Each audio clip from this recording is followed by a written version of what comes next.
De Rie van Smellingelaan had besloten om 3,7 miljoen euro beschikbaar te stellen voor de verbouwing van Theater de Lawaai in Drachten. De Rie wie wel bot verdeeld.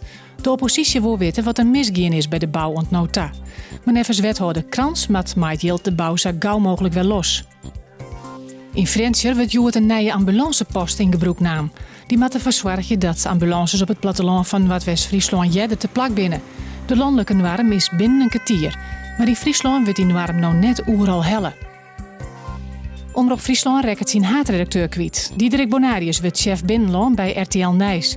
De oerstap van Bonarius van Ljouwert naar Hilversum is per 1 november. Echte feestbeesten zijn het. Zie je wel, dan zijn ze alle 3.